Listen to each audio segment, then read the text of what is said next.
I was tying my son's shoelaces in the hallway of my sister's house when her tone already felt venomous. She was leaning against the kitchen counter with that cheap victory smug on her face, swirling the mug of fresh brewed coffee like she was stirring a potion she waited years to use. The steam was heavy. The smell was bitter and burned my nose. My son stood near me, nervous, shoulders tucked in, his little fingers twisting the hem of his hoodie because even he could sense it. The room wasn't normal today. "You must feel so proud," she said, voice low, like she was the victim. "Your trash kid beat my son at school. I bet you think this is some moment to celebrate." I didn't say anything. I didn't trust my voice. Silence was safer. Please subscribe to our channel and tell us in comments from where are you watching this video. She walked forward and crouched down in front of my son like she was going to pat his head. "You must think you're so special just because you got an A and Lucas didn't," she whispered. My son swallowed and tried to step back, but she gripped his wrist. I took one step forward, but my sister snapped her eyes at me. "Stay out of this. Your child needs to learn humility." The way she said humility sounded like punishment, like humiliation was a requirement for obedience. Before I could even get a full breath out, she lifted the mug and just tipped the boiling coffee across his shirt and chest. His scream froze everything. The way my son screamed didn't sound like a voice aging through normal childhood pain. It sounded like something inside him broke in real time. Like his belief in family cracked open and fell apart right there on the kitchen floor. I ran and grabbed him, ripping his shirt off, my hands shaking, my breath jagged. He clung to me so tight, sobbing, his little nails digging desperate into my back like he was trying to stay alive through someone else's skin. My sister just rolled her eyes. "You're dramatic," she said casually, walking back to refill her mug as if she just spilled water on the floor. "Seeing him suffer is necessary. Your kid needs to learn where he stands." She said it like it was normal. She said it like he deserved it. My phone kept slipping from my hand because my hands were shaking so hard, and I tried calling someone, anyone. My mom appeared from the living room doorway holding a plate of cookies, like this was some family afternoon event. "He's fine," Mom said, annoyed. "He's just sensitive like her." She pointed her chin at me. "Maybe this will toughen him up." Her tone was so casual that my stomach twisted. The floor felt unreal, like I fell through the planet, and I was watching from somewhere suspended above. My son kept saying, "Mommy, it hurts. Mommy, it hurts," over and over. Every repetition broke something in me I didn't know I had left. I wrapped him in my jacket and walked toward the door. "Oh, you're leaving?" my mom asked with an annoyed scoff. "So now you think you're too good for family?" I didn't answer. I couldn't form anything into language.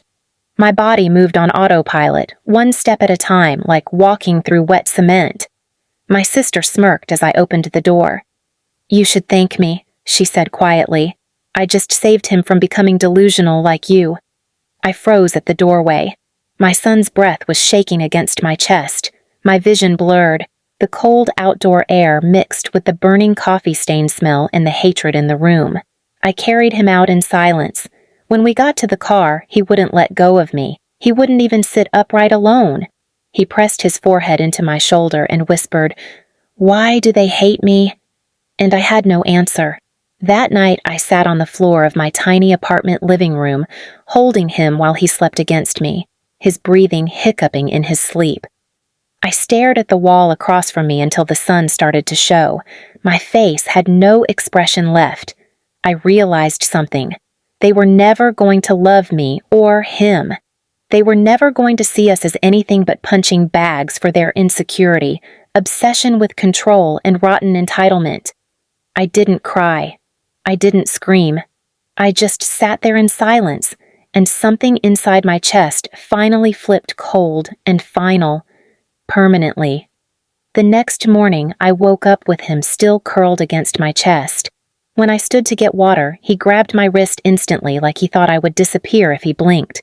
His voice was tiny and cracked. "Don't make me go there again." That sentence changed something chemical in me. I didn't recognize myself anymore. Not the version that kept begging emotionally for parents to choose me. Not the version that tried to keep peace. Not the version that tolerated being minimized just to keep family together. I saw exactly what they were. I saw exactly what they thought I was worth. Nothing. I spent the day replaying how normal they acted while he screamed, how my mother didn't even flinch, how my sister enjoyed it, how they waited 2 decades for a moment to feel above me in a way they couldn't lose, by crushing a child built from me. That wasn't a moment of anger. That was a belief system, a belief that pain is currency and control is food for them. I watched him nap on the couch, shirtless with soft ointment across his skin, tiny flinches still happening when he dreamed. I put my hand on his hair and felt this quiet heaviness settle into me. I knew I was done, not debating, not hoping, not maybe someday they'll see. I took out my old journals, read my old entries, and it genuinely felt like the version of me who used to write those lines didn't exist anymore. She died in that kitchen. The girl who tolerated humiliation to stay a daughter died too. I wasn't going to raise him inside a bloodline that used him as an emotional weapon. I blocked all their numbers, one by one. Dad, Mom, my sister's husband, even my grandmother, every single one. With each block, I didn't feel guilt. I felt clarity. Silence wasn't revenge yet, but it was direction. My cousin texted me later that night because my mother apparently posted in the family group chat that I stormed off in drama again to play the victim. She sent voice notes complaining I needed therapy for making a scene. It was insane how they turned their sickness into my problem instantly, without even a pause for what they'd done to him. The entitlement was loud even when they weren't near me. I didn't reply, not one word. I spent the next weeks documenting everything.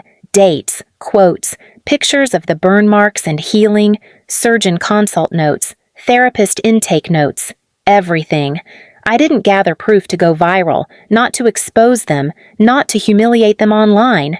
I gathered it so I could protect him from ever being within even 5 feet of them again. I started the legal process to file for a no-contact order.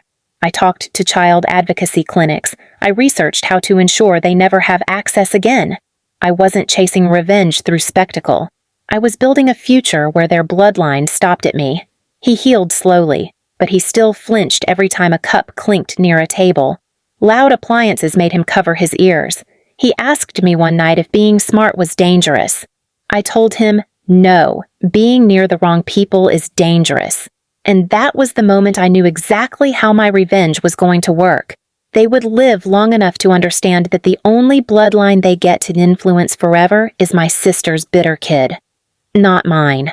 I would take every generation after me away from them.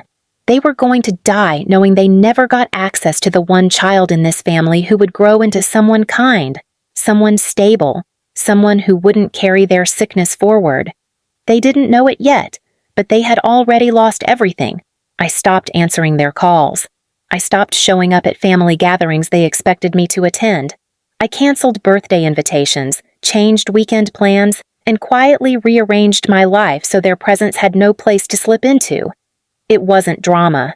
It was a grid, a slow, deliberate cutting away of every tiny thread they used to pull me back into their tiny kingdom. I rebuilt my days around my son. I took a job at the community arts program 3 blocks from our apartment. Low pay, but steady hours, and people who didn't judge me by the name stamped on my birth certificate. I slept better for the first time in years. I watched my son relearn how to laugh without glancing over his shoulder. He started drawing heroes again, small stick figures with brave chins, and I let that be the whole world for a while. They noticed the distance, of course. My mother sent a dozen passive-aggressive voicemails at first. Call your grandmother, she's asking. I didn't call. My sister left a gaslighting note on my doorstep about family loyalty and how we do things here. I burned it in the sink and rinsed the memory away. At one point, my aunt dropped by pretending to check on me and left with a face that had only the faintest tremor of worry in it. They were used to my compliance. The silence was a new language they didn't speak. Months passed. The family's arrogance wore thin because life was life. Bills, bad luck, small humiliations. My sister's husband lost his job at the warehouse when the company folded. My sister started missing the monthly dinners they once curtailed to keep up appearances. The people who used cruelty as a hobby found themselves with nothing left to feed the habit but each other's company, and sometimes that's the loneliest buffet. She came to me the morning the electricity was cut off.